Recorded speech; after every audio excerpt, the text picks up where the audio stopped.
town, pulling it up when we coming around, holding us all with the brim of the crown. What's going on? Morrison Machiavelli, Unpopular Opinions. Thank you for joining us today. Today is Monday, October 11th. We are coming live on all podcast formats. We are right now on Apple Podcasts, Spotify. We're on YouTube. You can check out the full video. On Instagram, follow me, Morrison Machiavelli. I appreciate y'all tuning in. If you dig what you see, share, like, do all that good stuff. We greatly appreciate it. Subscribe, all that. Today's show is brought to you by Casablanca Connect. So if you need a virtual assistant, you need virtual assistant services, make sure you tune in with Casablanca Connect. I will hook you up. Hit me up with the inbox, and I'll get you a virtual assistant. We'll get you a couple dollars off per hour for the first 3 months. Make sure that you hit me up, and we will make it official. So today I want to talk about some hip-hop pioneers and its upcoming Verzsus battle. So October 17th, you may be aware, and I'm not promoting this, just making you aware if you don't know. Big Daddy Kane, veteran, God MC, right? And he should be facing the real God MC, Rakim, with this, right? But somebody that I don't rock with and somebody that I can't associate with. Big Daddy Kane I rock with because I caught his greatest hits album. He influenced a lot of the great rappers early on, a lot of the people that are very important to me. And I dig his flow, I dig his style. You know, it's not as if I know his whole catalog, but I definitely rock with Big Daddy Kane, and I appreciate him. He's one of the forefathers of hip-hop. However, this other man calls himself the teacher, KRS-One. Man does not live or practice what he preaches, in my opinion, and he's been speaking real sideways, mainly with his support for alleged child molester, Africa Bambaataa. Now, as a Zulu, as a member of Zulu Union now, and I'm not speaking for Zulu Union at all. Zulu Union has a statement on our website in regards to the stance of Zulu Union on Africa Bambaataa and on the allegations standing with the victims. Speaking for myself, speaking for Morrison Machiavelli, I don't rock with KRS-One, and it's because of his support for Africa Bambaataa. In 2013, I joined Zulu Nation. 2014, I left Zulu Nation because the allegations came out against Africa Bambaataa in regards to what he allegedly did to many young boys throughout the last 40 years. And if you're not aware of that, information is out there. You can go see it. Make the decision for yourself. I've heard enough. KRS-One obviously hasn't, because he rides hard for Africa Bambaataa. And to the point where he thinks Africa Bambaataa is untouchable. But I won't tell you. I'm going to go to the segments real quick. We're going to flash frame. Let me know what you think of this part. Check it out.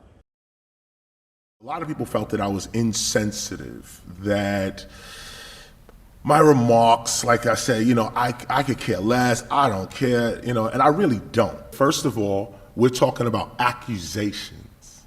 That's what we're talking about. Africa Bambaataa himself says, they're all liars, and this is not the truth. This is not the case. He vehemently disagrees with this. His lawyer has put out statements. They're ready to start suing people. Bam is against this.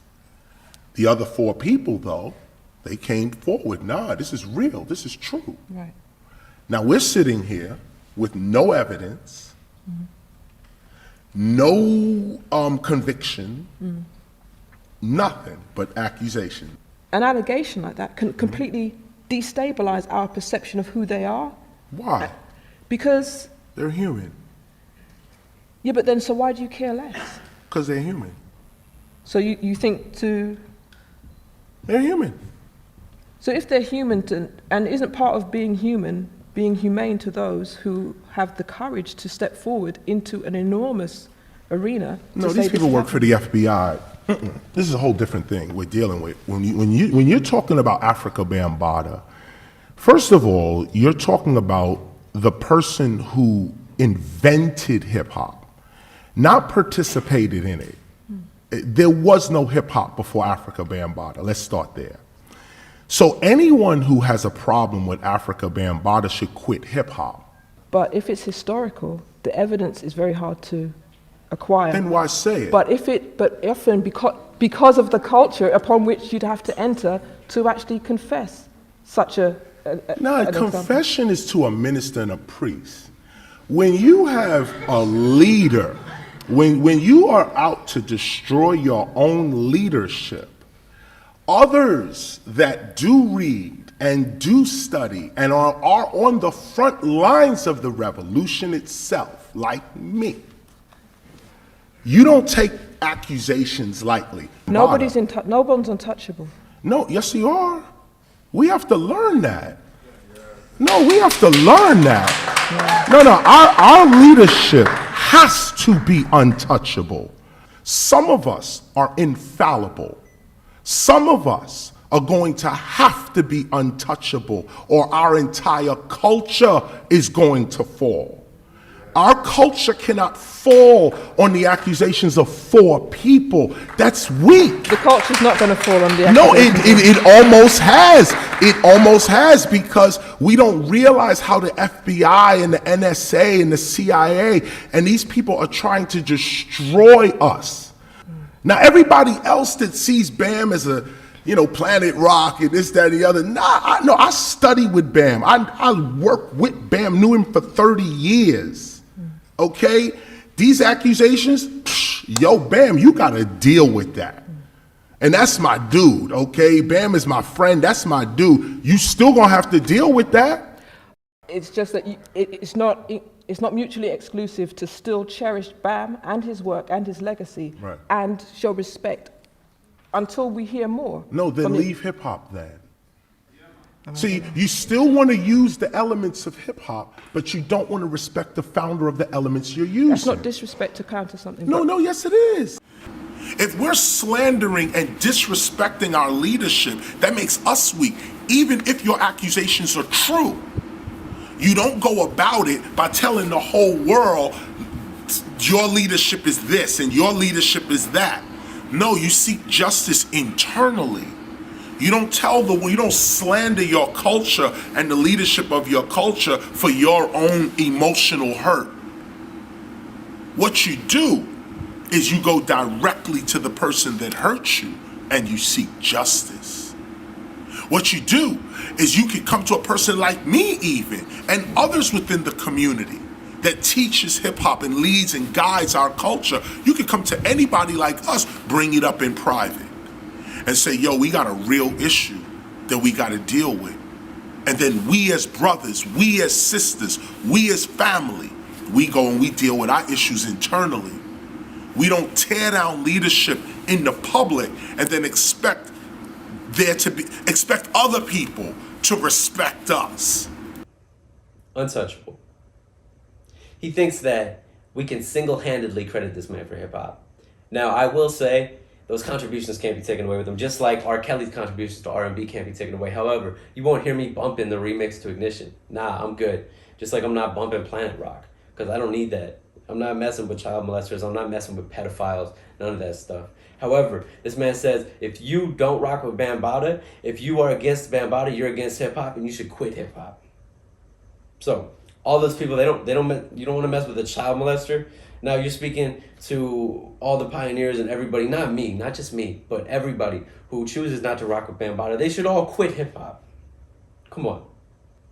This is the example we want to set. And then we think about all of the youth, right, who have been failed by their elders. And I've had many great elders in hip-hop. Shout out to Truth Mays, for example, my elder from the Twin Cities, who has helped to lead me within my earliest years in hip-hop and teach me some of the most valuable lessons I've had the opportunity to gain insight with and wisdom from.